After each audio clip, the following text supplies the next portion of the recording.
Hi, I'm Meredith Wolf.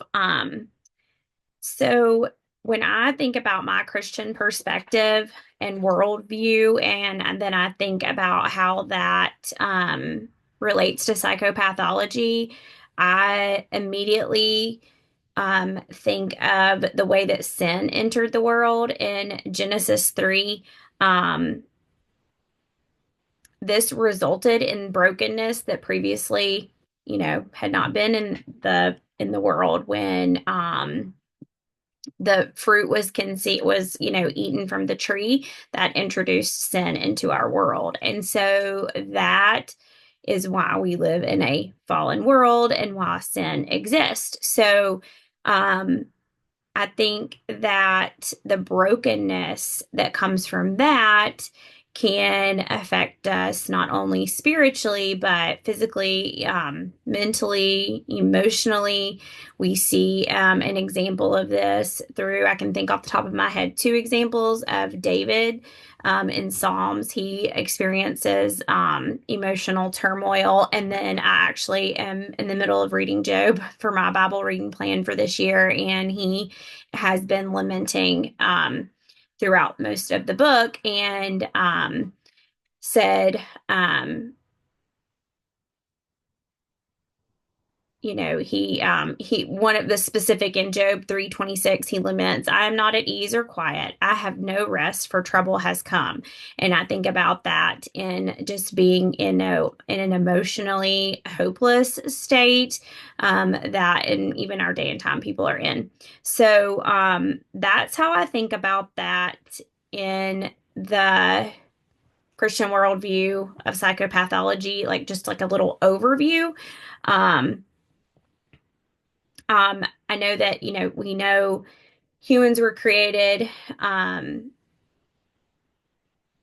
God created humans in his image, and but because sin was introduced, there's brokenness, and so that is why there's these things that didn't previously exist. There's dysfunction and behavior that's not normal now that we are in a broken world.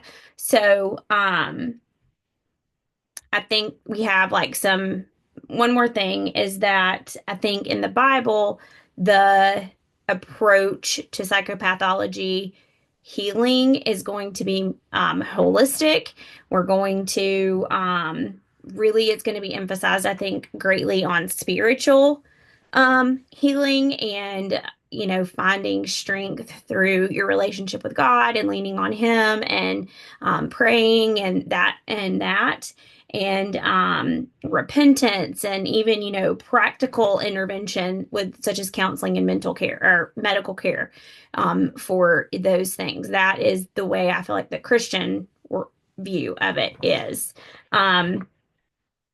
So additionally, the Christian worldview or the Christian view of abnormality is,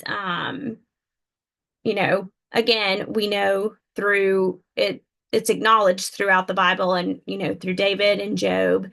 And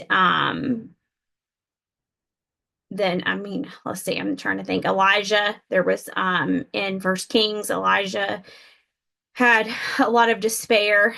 And then, but through the Bible, we also see God restoring and healing.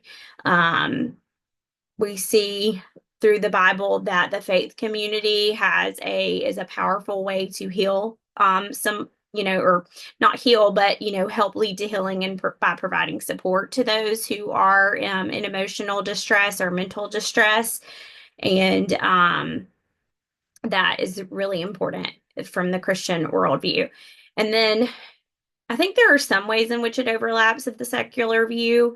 When we think about the secular view, though, we're really thinking more of like there are norms and then there are abnormal behavior, and that it's much more clinical and diagnostic, such as, we're looking at the DSM-5 and we're looking at different criteria that we use to diagnose based really more on symptoms than feelings or anything like that. And I haven't dug much into the Bible, but there very well could be, things about, looking at, trying to not diagnose, I wouldn't say, but, look and see what that is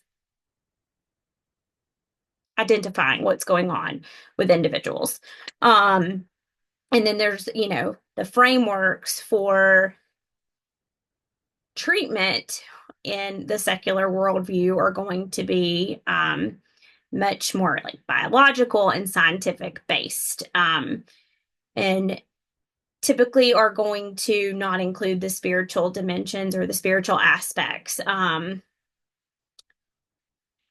I think the Christian worldview is more holistic, looking at the whole person, counseling, medical treatment, possibly spiritual healing, but then the secular is very much going to be more scientific based on evidence, research, and that sort of thing. But I do think in common that they have that it is I think that both the Christian worldview and the secular worldview agree on that it is important to address mental health. But I think when we think about it as a Christian or from a Christian standpoint, we want to, the faith part of that is such an integral part of of healing and treating the whole person and not just identifying symptoms and treating that. We look at treating that spiritual piece to help bring peace and comfort to someone who is in distress in an emotional, mental way. So that is kind of what I'm thinking. That's kind of my, thoughts on it. And I feel like the Bible has so many, there's a lot of references of those who are in despair. And we know there's a lot of, there's God's power to heal is all throughout the Bible. So, but also coming back to the original sin being the